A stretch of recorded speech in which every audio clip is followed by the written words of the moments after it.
passé. Sur l'amant et sur la maîtresse, l'aube épanche un jour enchanté, et le temps semble à leur ivresse le seuil d'or d'une éternité. Et le premier frisson des brises, baisant leurs fronts silencieux, emporte leurs âmes surprises d'une aile égale vers les cieux. Plus haut que le vol des colombes et le dernier parfum des fleurs, ils passent au-dessus des tombes sans entendre couler les pleurs. Pasteur du blanc troupeau des rêves, une étoile, au sillon vainqueur, a guidé leurs pas sur les grèves. Un Dieu jeune est né dans leur cœur. L'encens, la cyname et la myrrhe brûlent dans leur souffle mêlé. Le cœur des anges les admire sur le seuil des Édens voilés. Sous le vent des harpes sacrées, frémissant des mêmes accords, comme sous des mains inspirées, leurs âmes vibrent dans leur corps. L'extase a figé les paroles sur leurs lèvres au souffle éteint, comme la rosée aux corolles, le premier frisson du matin. D'un baiser leur chair est liée, d'un serment leur être est uni, et leur âme multipliée, partout confine à l'infini. Parfums errants, nuit solennelle, hymne où l'esprit bercé s'endort, lit pur, étoile fraternelle. Oh, le beau chemin vers la mort. Sous leurs pas la nuit est ouverte, l'astre le séchoir son flambeau. L'amant fuit la route déserte, la maîtresse gît au tombeau. Le soleil dort sitôt fermé, ô fleurs mortes, immortelle fleur. Tu reposes, ma bien-aimée. Des deux, ton sort est le meilleur. Ayant clos tes yeux et ta bouche, que me font l'air et le soleil? À ceux qui nient la même couche, Dieu devrait le même sommeil.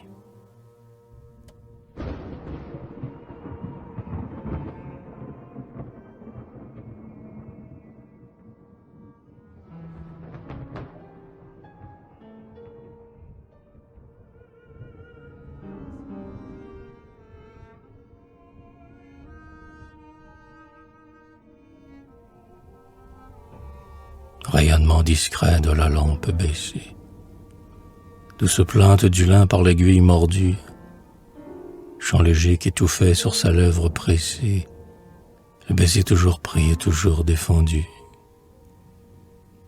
Vieux livre interrompu de lentes causeries, silence qu'emplissait de longs enchantements, parfum toujours en fleurs des roses défleuries, calme des soirs passés près des tisons fumants. Ah, je baise en pleurant l'aile dont tu m'effleures, souvenir éternel, regret inconsolé, amour qui fut ma vie qui t'est envolé, charme de tous les lieux et de toutes les heures.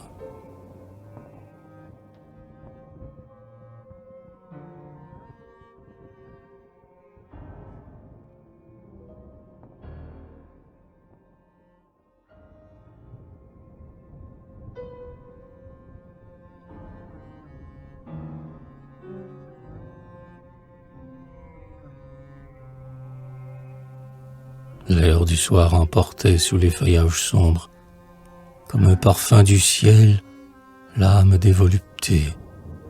Les rêves se levaient partout avec les ombres, celle qui fut mon cœur était à mes côtés. Nous suivions le grand bois, parmi l'herbe mouillée, l'air au front, l'œil au ciel, la bruyère aux genoux. Et comme elle sortait, blanche de la feuillée, une source se prit à gémir près de nous. Ce sanglot sans pitié, poursuivant mon oreille, s'enfuit jusqu'à mon cœur joyeux et l'affligea. La santé florissait sa beauté sans pareille, et je cherchais pourquoi l'onde pleurait déjà.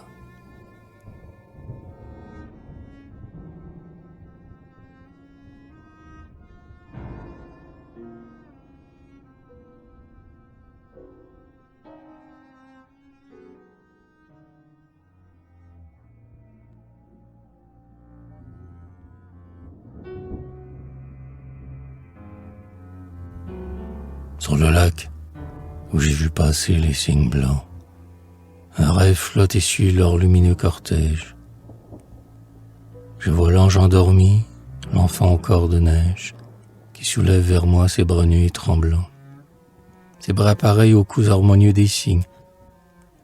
Et quand le flot s'enfuit, leurs gestes nonchalants, comme pour un adieu, triste, me font des signes. Dans le cœur fraternel des célestes oiseaux, que cherche sous l'azur la chair ensevelie. A-t-elle retrouvé le bouquet d'Ophélie, à part le fleur d'amour qui croît au fond des eaux? Quand la fraîcheur du vol des cygnes les effleure, son haleine frissonne aux cimes des roseaux et me trouble en passant, comme une voix qui pleure.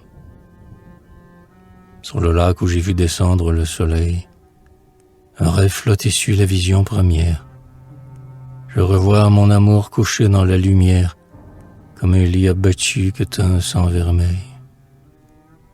Et le flot, aux rougeurs dont le couchant l'iris, palpite sur la grève, incessant et pareil, à la lèvre qu'empourpre un baiser qui la brise.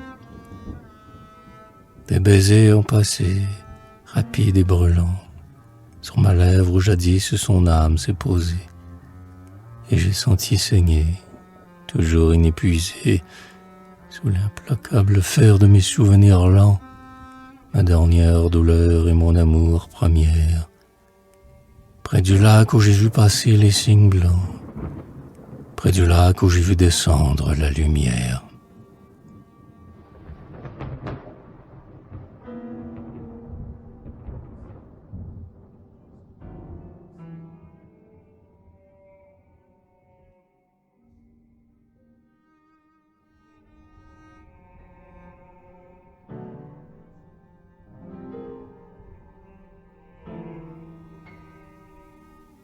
Très pâle est le front ceint de Marguerite, ses grands yeux levés qui, somnolents, semblaient lire au ciel des choses écrites. Elle s'en allait, rêveuse, à pas lents, si pâle est le front ceint de Marguerite. Très douce et ne parlant plus à la terre, qu'avec son sourire et comme tout bas, elle allait cueillant la fleur solitaire qu'un rêve faisait naître sous ses pas. Si douce et ne parlant plus à la terre, très frêle et pareil au roseau qui penche, un fin invisible inclinait son front. Va, repose en paix, ma colombe blanche, toi que plus jamais mes yeux ne verront, si frêle et pareil au roseau qui penche.